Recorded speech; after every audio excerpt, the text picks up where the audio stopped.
Bismillahirrahmanirrahim. Assalamualaikum warahmatullahi wabarakatuh. Bismillah walhamdulillah wassalatu wassalamu ala rasulillah wala hawla wala quwwata illa billahil aliyil azim. Amma ba'du. Saya Muhammad Alfan Ferdiansyah, mahasiswa Universitas Islam Negeri Gaya Jamal Suntik Jember, dengan prodi BSA Bahasa dan Sastra Arab dan dengan NIM 212104030018. Nah, dari sini saya akan menjelaskan beberapa materi untuk memenuhi tugas UTS Ilmu Lughah Al-Arabi yang diampu oleh Ustadzah Ini Zulfa Hidayah, SSMPD, dan juga Ustadz Mastur SAG MPD. Nah, yang mana materinya itu, yang pertama ada sejarah linguistik secara umum dan sejarah linguistik Arab, dan juga definisi bahasa, asal-usul bahasa, karakteristik bahasa, dan teori asal-usul bahasa menurut ilmuwan barat dan ilmuwan Arab. Dan yang terakhir ialah materi yang sudah dipelajari dan insya Allah sudah dipahami. Nah, baik, untuk yang pertama saya akan menjelaskan tentang sejarah linguistik secara umum.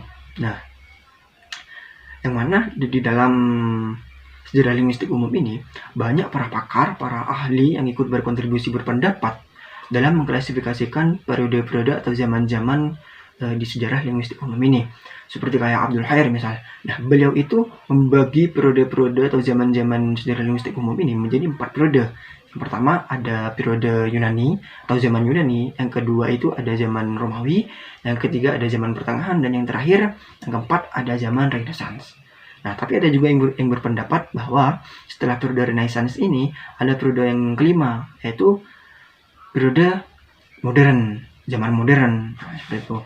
Nah, di periode pertama, di zaman Yunani, studi bahasa itu udah mulai dipelajari. Tentang pembelajaran bahasa itu pada abad ke-5 sebelum Masehi sampai ke abad ke-2 Masehi. Nah, dan di zaman Yunani ini banyak muncul persoalan-persoalan, pertentangan tentang kebahasaan. Seperti misal, apakah bahasa itu bersifat fisis atau bersifat nomos? Nah, maksudnya apa? Apakah bahasa itu bersifat fisis? Maksudnya bahasa itu memiliki hubungan asal-usul dan sumber yang abadi dan tak dapat ditukar manusia, atau malah bahasa itu bersifat nomos, yaitu bahasa tidak memiliki hubungan yang pasti antara lambang dan acuan. Nah, apakah bahasa itu bersifat fisis atau nomos? Nah, itu muncul pertentangan kayak gitu. Lalu ada juga pertentangan seperti apakah bahasa itu beranalogi atau malah anomali. Maksudnya, apakah bahasa itu beraturan atau tidak beraturan? Nah, ada para pakar yang menyebutkan bahwa bahasa itu beranalogi, seperti kayak Plato dan Aristoteles. Nah, mereka itu berpendapat bahwa bahasa itu beraturan. Nah, dan dengan keteraturan bahasanya itu, dan keteraturan itulah manusia dapat menyusun tata bahasa. Nah, seperti itu. Tapi ada kelompok lain yang berpendapat bahwa bahasa itu tidak beraturan atau anomali. Nah, mereka itu mengacu pada contohnya kayak bahasa Arab. Nah, dalam bahasa Arab, misal contoh ada lafaz Rasulun dan lafaz Muslimun. Nah, jamaknya kedua lafaz ini beda wazannya, kayak Rasulun. Nah, itu jamaknya Rusulun. Nah, sedangkan lafaz Muslimun jamaknya itu Muslimunah. Nah, kenapa kok jamaknya lafaz Rasulun itu bukan Rasulunah? Kenapa kok Rusulun? Sedangkan lafaz Muslimun itu jamaknya Muslimunah. Nah, dari situlah ada kelompok yang menyebutkan bahwa bahasa itu anomali atau tidak beraturan. Nah, seperti itu. Nah, dan untuk zaman yang kedua, di zaman Romawi. Nah, di zaman Romawi ini banyak para pakar, para ahli itu yang banyak mendapat pengalaman dari kemajuan di zaman sebelumnya, di zaman Yunani itu. Kayak misal ada Varro. Nah, Varro ini sampai membuat buku yang tebal, yang sampai 25 jilid. Nah, judulnya itu adalah De Lingua Latina. Dan di dalam bukunya tersebut beliau menyinggung beberapa hal, kayak perbedaan antara analogi dan anomali, kayak etimologi, morfologi, sintaksis. Nah, beliau itu membahas itu di bukunya. Lalu di pakar selanjutnya ada pakar ini, Frisia. Nah, Frisia ini juga membuat buku yang judulnya itu Institutions Grammatikae. Nah, itu mencapai 18 jilid. Nah, dan beliau juga menyinggung beberapa hal di dalamnya, kayak semisal fonologi, morfologi, sintaksis. Beliau juga membahas kayak gitu di bukunya tersebut. Nah, lalu di zaman ketiga, di zaman pertengahan ini mempunyai ciri khas, ciri utama di zaman pertengahan ini. Kayak apa ya?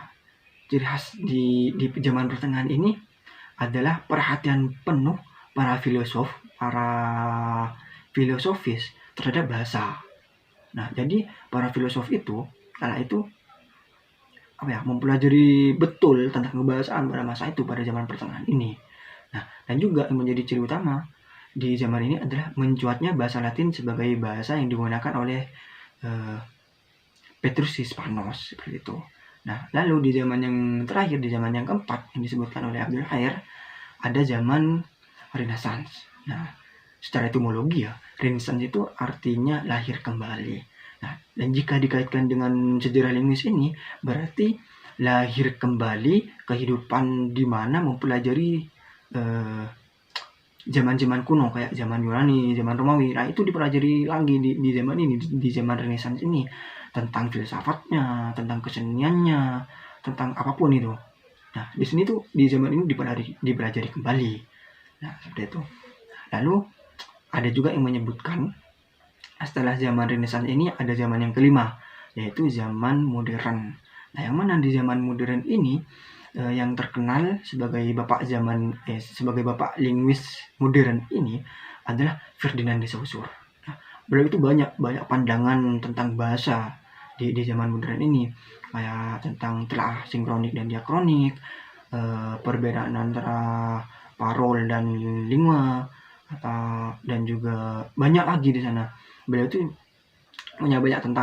punya banyak pandangan tentang kebahasaan di masa modern ini. Nah, seperti itu. Nah, untuk materi yang kedua ada tentang sejarah linguistik Arab.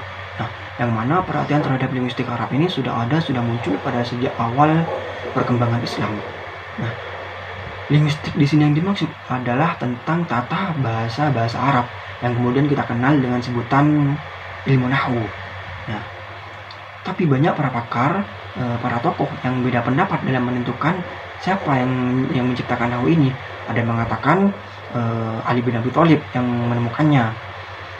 Ada juga yang mengatakan yang menemukan nahwu ini adalah Abu al-Aswad ad-Duhali. Nah, untuk periode sejarah linguistik Arab ini terbagi menjadi 4 periode. Nah, yang pertama ada periode pembentukan, yang kedua ada periode pertumbuhan dan perkembangan, yang ketiga ada periode kejayaan, dan terakhir ada periode reformasi dan reformulasi.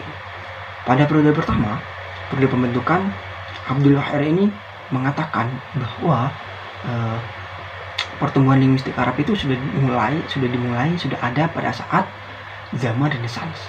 Nah, dan mencapai puncaknya pada abad ke-8.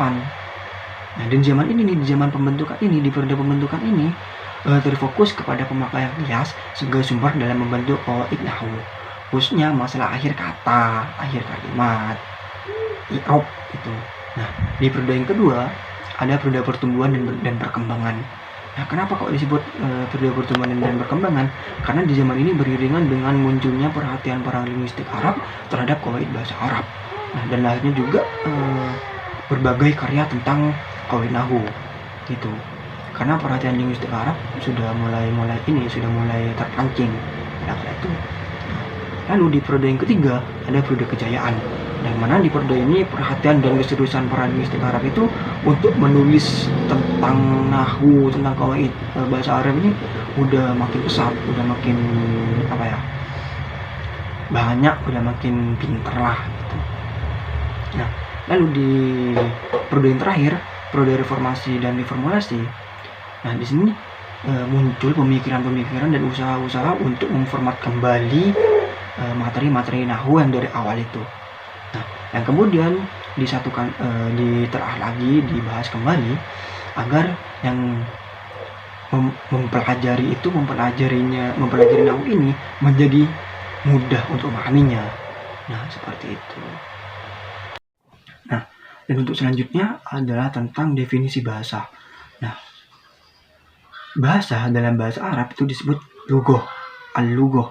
Nah, dalam bahasa Latin disebut lingua. Nah, kata lugoh di sini sewazan dengan da'a yad'u, berarti lagawa yalgu. Nah, definisi bahasa secara etimologi seperti itu.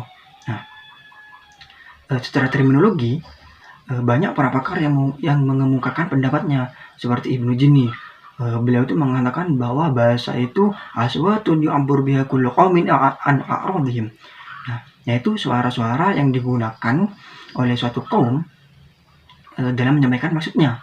Nah, lalu ada pakar yang kedua yang menyebutkan Al-Jurjani. Nah, beliau itu mengatakan bahwa bahasa itu adalah ma yu'abbur biha kullu qaumin an a'radihim, yaitu bahasa adalah apa yang digunakan suatu kaum untuk menyampaikan maksudnya. Nah, di dalam dua definisi tersebut dapat kita ketahui bahwa para pakar dalam menyebutkan, menjelaskan konsep bahasa itu nggak jauh beda, tidak terlalu jauh beda gitu. Jadi meskipun beda dikit, tapi pengertiannya tetap sama. Nah, seperti itu. Nah, dan dapat disimpulkan bahwa bahasa itu adalah sistem lambang bunyi yang digunakan oleh satu kelompok masyarakat, satu kelompok anggota masyarakat untuk bisa berinteraksi antara satu dengan yang lainnya. Nah, seperti itu. Nah, lalu untuk materi yang selanjutnya tentang karakteristik bahasa. Nah, yang mana karakteristik bahasa di sini terbagi menjadi 8. Yang pertama itu bahasa adalah suatu sistem lambang yang berbentuk bunyi. Nah, yang kedua, bahasa itu unik. Nah, maksudnya unik itu adalah setiap bahasa punya karakteristik, punya ciri khas tersendiri. Kayak misal bahasa Arab. Nah, bahasa Arab itu punya karakteristik nahwu. Nah, dan nahwu itu tidak ada di bahasa-bahasa lain, tidak ada. Nah, seperti itu. Nah, lalu di karakteristik yang ketiga itu ada universal. Nah, maksudnya universal di sini itu setiap bahasa itu ada kesamaannya meskipun sedikit-sedikit, seperti itu. Lalu karakteristik yang keempat ada arbiter. Nah, maksudnya arbiter adalah sewenang-wenang. Nah, maksud sewenang-wenang di dalam karakteristik bahasa ini hubungan antara lambang dengan yang dilambangkannya itu tidak bersifat mutlak. Nah, sewaktu-waktu bisa berubah. Nah, seperti itu. Nah, lalu karakteristik yang kelima, bahasa itu bersifat produktif. Nah, maksudnya bahasa itu apa ya? Dari jumlah unsur yang terbatas bisa kita gunakan untuk menyusun suatu kalimat sebagai ujaran agar maknanya itu kayak tidak terbatas, padahal diambilnya dari suatu unsur yang terbatas. Nah, seperti itu. Lalu yang keenam, karakteristik yang keenam, bahasa itu dinamis, maksudnya dapat berubah sewaktu-waktu. Nah, kayak misal di dalam bahasa Indonesia, misalnya bahasa bakunya dari dulu kan kalau bicara itu kamu, itu bahasa bakunya. Nah, dengan mengikuti perkembangan zaman dengan waktu yang kayak gini, bisa berubah jadi elo, yang awalnya itu saya atau aku, itu bisa berubah jadi gue, bisa gitu. Nah, untuk karakteristik yang ketujuh, bahasa itu beragam. Nah, maksudnya beragam, bahasa itu banyak macamnya. Di Indonesia ini aja banyak rumpun bahasanya tuh banyak. Gitu. Jadi bahasa itu beragam. Nah, di karakteristik yang terakhir ke-8, bahasa itu manusiawi. Maksudnya yang dapat berbahasa itu cuma manusia. Hewan, nah, berhubung hewan bukan manusia, berarti bukan, karena tidak termasuk ke dalam karakteristik bahasa ini. Baik, untuk materi yang kelima yaitu tentang asal-usul bahasa dan teori asal-usul bahasa menurut ilmuwan Barat dan ilmuwan Arab. Nah, asal-usul bahasa itu tidak dapat ditentukan secara pasti karena tidak diciptakan oleh seorang atau satu kelompok. Nah, lalu siapa yang menciptakan bahasa? Nah, itu tidak dapat diketahui dengan pasti karena itu tidak dapat ditelusuri kejelasannya, seperti itu. Nah, karena tidak dapat diketahui itu asal-usul bahasa itu tidak dapat diketahui, maka para ilmuwan-ilmuwan, para pakar-pakar itu punya teori-teori untuk ini tentang bahasa. Nah, kalau di ilmuwan-ilmuwan barat ada 7 teori yang disebutkan di sana. Nah, yang pertama ada teori tekanan sosial. Nah, yang mana teori ini bertolak belakang dari anggapan bahwa bahasa itu timbul karena manusia primitif punya kebutuhan untuk saling memahami. Nah, teori tekanan sosial kayak gitu. Nah, lalu teori yang kedua ada teori onomatopetik. Nah, teori ini mengatakan bahwa objek-objek yang diberi nama sesuai dengan bunyi-bunyi yang dihasilkan oleh objek itu. Kayak lonceng misal, itu kan bunyinya ceng ceng. Dari situ diberi nama sesuai dengan bunyi yang dihasilkan. Lalu ada teori injeksi. Nah, yang ketiga ini teori injeksi bertolak dari asumsi bahwa bahasa itu lahir dari ujaran-ujaran instinktif karena tekanan-tekanan batin. Nah, injeksi itu bertolak dari asumsi kayak gitu. Lalu teori yang keempat ada teori nativistik. Nah, teori ini berasumsi bahwa setiap barang akan memberi reaksi tertentu jika pada suatu stimulus. Nah, lalu ada teori Yoheho. Nah, teori Yoheho disebut demikian karena orang-orang primitif mengeluarkan bunyi-bunyi khas yang dihubungkan dengan pekerjaan yang dilakukannya, dengan pekerjaan yang sedang dilakukannya. Misal kayak manusia primitif itu kan nyurungkan batu misal, ya, mungkin seperti itu. Nah, lalu teori yang keenam ada teori isyarat. Nah, teori isyarat di sini menyebutkan bahwa setiap perasaan manusia itu mempunyai bentuk ekspresi yang khusus. Nah, untuk teori yang terakhir ada teori permainan vokal. Nah, masuk teori permainan vokal di sini, menurut teori ini bahasa manusia pada mulanya berwujud dengan dan senandung yang tak berputusan. Seperti misal kayak suara seorang ibu untuk menyenangkan atau menidurkan seorang anaknya. Seperti itu. Nah, di samping ada teori menurut ilmuwan barat, juga ada teori bahasa menurut ilmuwan Arab. Nah, yang pertama teori dari ilmuwan Arab ini ada teori at-taufiq wal ilham. Nah, maksudnya bahasa itu adalah ilham atau wahyu dari Allah gitu. Nah, dan manusia itu tidak memiliki kemampuan untuk menciptakan bahasanya sendiri. Nah, menurut teori ini begitu. Nah, lalu ada teori yang kedua, ada teori tawadu wal istilah. Nah, teori ini berasumsi bahwa bahasa itu diciptakan oleh manusia atau terjadi karena kesepakatan manusia. Nah, menurut teori tawadu wal istilah ya seperti itu. Lalu ada teori jam'u baina taufiq wal istilah. Nah, teori ini merupakan gabungan dari taufik wal ilham sama dengan teori tawadu wal istilah. Nah, dan yang menggabungkannya itu adalah Ibnu Jinni. Seperti itu. Nah, lalu ada teori yang terakhir, yang keempat, ada teori at-taqlid wal muhakkat. Nah, teori ini berasumsi bahwa asal mula bahasa itu adalah peniruan terhadap bunyi-bunyi atau suara-suara alamiah. Hampir samalah dengan teori Yoheho yang diungkapkan oleh ilmuwan-ilmuwan barat itu. Nah, dan untuk yang terakhir, materi yang sudah dipahami dan insya Allah sudah dipahami, saya akan menjelaskan tentang diglosia bahasa dalam masyarakat Arab. Nah, diglosia itu adalah sebuah istilah yang diberikan kepada penggunaan dua ragam bahasa yang sebenarnya dua bahasa itu berasal dari satu bahasa induk. Nah, dan dua bahasa itu digunakan dalam sebuah masyarakat pada waktu yang bersamaan. Nah, intinya gini, diglosia itu merupakan situasi bahasa di mana bahasa itu digunakan dengan pembagian fungsi atas variasi-variasi dalam situasi bahasa. Nah, ada bahasa yang digunakan sebagai bahasa utama dan ada bahasa yang digunakan sebagai bahasa sehari-hari. Nah, kalau di Arab itu kan di Arab yang jadi bahasa utama itu adalah bahasa Arab fusha. Nah, dan yang jadi bahasa sehari-hari bagi mereka adalah bahasa amiyah. Nah, itu kan ada dua penggunaan bahasa dalam satu masyarakat dan dalam waktu yang bersamaan. Nah, itu yang disebut dengan diglosia bahasa. Nah, seperti itu. Nah, lalu dengan adanya diglosia bahasa ini, ada pakar-pakar, tokoh-tokoh yang beda pendapat dalam menyikapi diglosia bahasa ini. Nah, ada yang menyebutkan bahwa diglosia bahasa ini sebagai suatu bentuk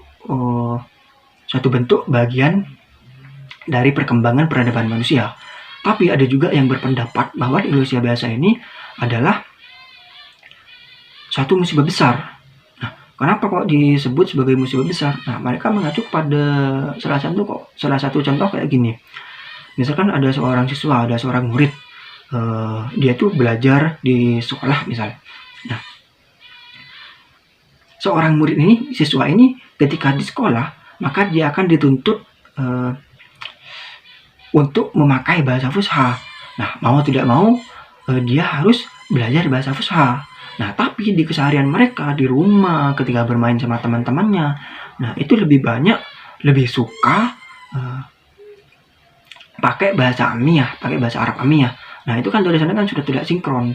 Nah, dari situlah ada yang berpendapat bahwa adanya diglosia bahasa ini adalah suatu musibah besar. Nah, seperti itu. Nah, karena dengan adanya diglosia ini, itu kan ada yang menganggap bahwa ketika belajar, jangankan belajar, mengajar bahasa Arab bahasa ini aja sulit. Nah, dengan kesulitan itu, maka ada satu kelompok yang menyerukan bagaimana kalau pakai bahasa Amiyah saja. Jadi bahasa fusha itu ditinggalkan, gitu. Nah, dan mereka punya beberapa asumsi kenapa mau meninggalkan bahasa fusha ini. Nah, yang dimana pertama itu ada mereka menyebutkan bahasa fusha adalah bahasa generasi yang telah lewat. Nah, sehingga dengan bahasa generasi yang telah lewat itu tidak mampu mengungkapkan realitas kehidupan mutakhir secara utuh. Ya mungkin gara-gara kesulitan dalam memahaminya itu ya, memahami bahasa fusha. Nah, lalu yang kedua, asumsi mereka yang kedua adalah di kenyataannya, di kehidupannya, sebagian masyarakat muslim itu tidak menggunakan bahasa Arab fusha, entah itu dalam bicara, menulis. Nah, itu mereka kebanyakan pakai bahasa Amiyah, seperti itu. Nah, lalu asumsi mereka yang ketiga adalah bahwa ketika berpegang teguh kepada Amiyah, maka akan lebih efisien dan ekonomis dibanding ketika belajar bahasa Amiyah, belajar bahasa fusha dan memerlukan waktu dan tenaga yang tidak sedikit. Nah, itu asumsi mereka yang ketiga.